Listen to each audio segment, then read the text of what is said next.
Isang magandang hapon po mga kaibigan, latest weather update po tayo ngayong May 3, hapon po ito ng Biyernes. Pero bago tayo magpatuloy mga kaibigan, huwag pong kalimutan mag-like and subscribe.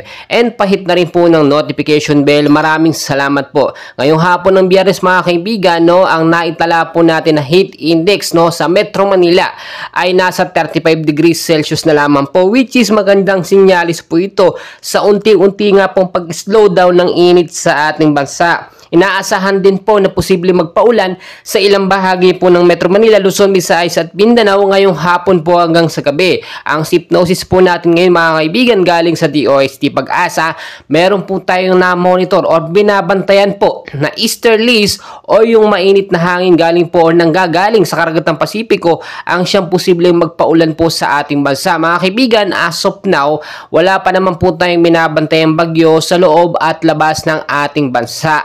Pero patuloy natin minomonitor yung may mga posibilidad or mga tsansa ng bagyo, yung mga cloud cluster or kumpol ng kaulapan sa labas ng bansa. Kung ito po yung magkaroon ng paggalaw, posible po itong maging LPA. Ngayon buwan po kasi ng Mayo mga kaibigan, yung kalahati po ng Mayo ay posible pong maging mainit or mas mainit pa nung mga nakaraang buwan, or yung kalahati ng Mayo ngayon buwan na posible naman pong maging maulan. Ayon sa Pag-asa, posible po tayong makaranas ng isang bagyo ngayong Mayo po. At ito po yung sinasabi natin na kauna-unahang bagyo na papatawagin pong bagyong Aghon. Mga kaibigan, kahit wala pa naman po sama ng panahon, palagi po tayong maging handa. Yung init po na nating nararanasan, nakikita naman natin unti-unti na po itong nababawasan kahit papaano.